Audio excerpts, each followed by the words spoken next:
एक लड़का 2 साल का था जब उसका बाप उसे छोड़कर चला गया। वो बचपन से ही अपनी माँ के साथ रहा। छोटी सी उम्र में ही अपने दोस्त को ट्रेन के नीचे कुचलते हुए देखा। इसे बचपन से ही लिखने का बहुत शौक था। जब ये स्कूल में था तो इसने पहली कहानी लिखी। वो पढ़ाई के साथ साथ कहानियाँ लिखने लगा, लेकिन हर जगह रिजेक्शन लेटर्स मिले। लेकिन उसने लिखना नहीं छोड़ा। उसने अपने घर की दीवार पर एक कील लगाकर उन रिजेक्शन लेटर्स को उस पर टांगना शुरू कर दिया। साथ साथ वो अपनी पढ़ाई भी करता रहा। पढ़ाई पूरी होने के बाद जॉब ढूंढने लगा, लेकिन उसे कहीं पर भी जॉब नहीं मिली। इसने कई छोटे मोटे काम किए, लेकिन लिखना फिर भी नहीं छोड़ा। इस बंदे ने लॉन्ड्री रूम में वॉशिंग मशीन को डेस्क बनाकर अपनी पहली नोवेल लिखना शुरू किया। लेकिन कुछ पेज लिखने के बाद उसे लगा कि शायद ये भी लोगों को पसंद नहीं आएगी। उसने उसे उठाकर डस्टबिन में फेंक दिया।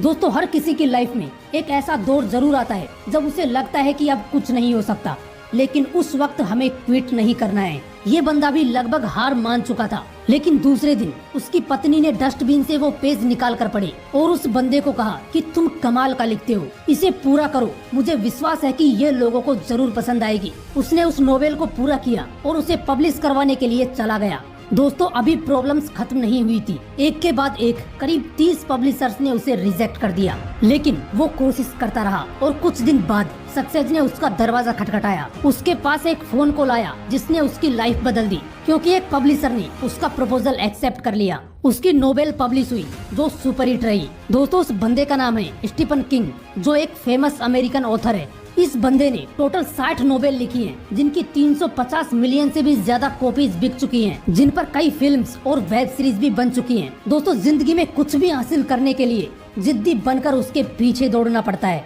ऐसी ही एक मोटिवेशन से भर देने वाली कहानी है नगलपुरम तमिलनाडु के रहने वाले एक गरीब किसान के बेटे प्रेम की। ये लड़का छोटी सी उम्र में ही एक कॉफी शॉप में काम करने लगा। ये लड़का चाहता था कि ये मुंबई जैसे किसी बड़े शहर में जाकर काम करे। एक दिन इसकी मुलाकात एक ऐसे लड़के से हुई जो मुंबई से आया था। 17 साल का प्रेम उस लड़के के साथ मुंबई चला गया, लेकिन मुंबई के बांद्रा रेलवे स्टेशन पर प्रेम उस लड़के से अलग हो गया। उसने उस लड़के को बहुत ढूंढा, लेकिन वो नहीं मिला। प्रेम के लिए वो नया शहर था, ना जेब में पैसे थे, ना किसी को जानता था और ना ही उसे हिंदी आती थी। काफी देर भटकने के बाद उसकी मुलाकात एक ऐसे बंदे से हुई जो तमिल बोलता था। उस बंदे ने प्रेम को बोला कि तुम टेंशन मत लो, मैं तुम्हारा ट्रेन का टिकट बुक करवा देता हूँ, तुम अपने घर चले जाना। लेकिन प्रेम ने उस व्यक्ति को बोला कि मैं अब यही काम करूँगा। 17 साल का वो लड़का काम ढूंढने के लिए इधर उधर भटकता रहा। तब जाकर उसे वहाँ एक बेकरी शॉप में बर्तन धोने का काम मिला। वहाँ काम करने के कुछ दिन बाद वो एक टी शॉप में वेटर का काम करने लगा, जहाँ पर वो अपने अच्छे काम से कस्टमर्स को खुश रखता था,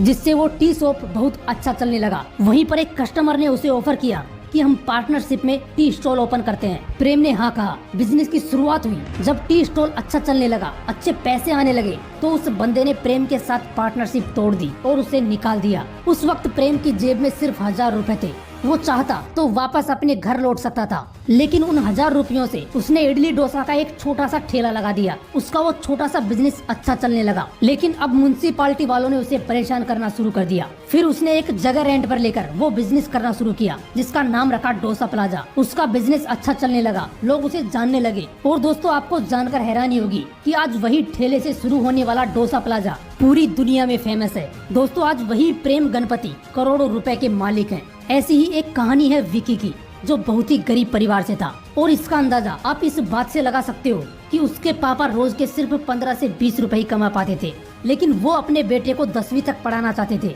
इसलिए जब विकी सिर्फ 2-3 साल का था तो उसे नाना नानी के घर भेज दिया, ताकि वहाँ पर अच्छे से पढ़ाई कर सके। विकी करीब 7 साल तक वहाँ पर रहा, लेकिन वहाँ पर उसे छोटी छोटी बातों पर पीटा जाता था।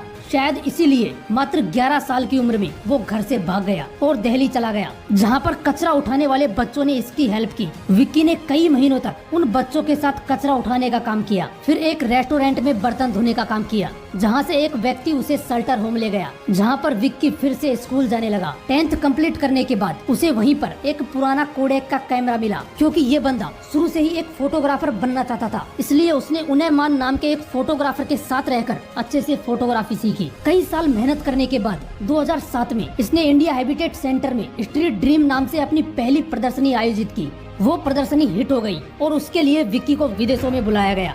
उसके बाद इस बंदे ने वर्ल्ड वाइड कॉम्पिटिशन में हिस्सा लिया, जहाँ पर दुनिया के 5000 बेस्ट फोटोग्राफर्स ने पार्टिसिपेट किया। और दोस्तों आपको जानकर हैरानी होगी कि ये बंदा उस लिस्ट में टॉप 4 में था। अब इस बंदे को लोग जानने लगे थे। उसके बाद इसे न्यूयॉर्क बुलाया गया, जहाँ पर लोग इसकी फोटोग्राफी से काफी इंस्पायर हुए। उसके बाद विकी ने कभी पीछे मुड़कर नहीं देखा। आज ये बंदा एक इंटरनेशनल फोटोग्राफर है। दोस्तों आपकी सफलता आपकी सोच पर डिपेंड करती है, आपकी कंडीशन पर नहीं। इतिहास बनाने वाले बुरी से बुरी सिचुएशन से भी निकलकर इतिहास बना जाते हैं। यकीन नहीं होता तो ये कहानी सुनो। एक 2 साल की छोटी बच्ची सनाइया, जिसके माँ बाप का डिवोर्स हो जाता है। उसकी माँ उस 2 साल की लड़की और उसकी 2 बहनों को साथ लेकर टिमिन्स चले जाती है, जहाँ पर वो जेरी नाम के एक लड़के से दूसरी शादी कर लेती है। बाद में उस लड़की की माँ और उसका सौतेला पिता दोनों पैसों के लिए बहस करते हैं। जेरी उसकी माँ के साथ बहुत बुरा बर्ताव करता है, उसे मारता पीटता है। उस वक्त उनके पास इतने भी पैसे नहीं होते थे कि खाना भी ठीक से खा पाए, सिर्फ ब्रेड खाकर अपनी भूख मिटाते थे। टिमिन्स में सर्दी बहुत ज्यादा होती थी, लेकिन इनके पास पहनने के लिए जूते नहीं थे। ये पैरों में प्लास्टिक की थैलियां बांधकर सर्दी से बचने की कोशिश करते थे। सनैया नाम की उस लड़की को म्यूजिक बहुत पसंद था। उसने अपना पहला सॉन्ग अपनी माँ के लिए लिखा, जिसका नाम था mama want you come out to play.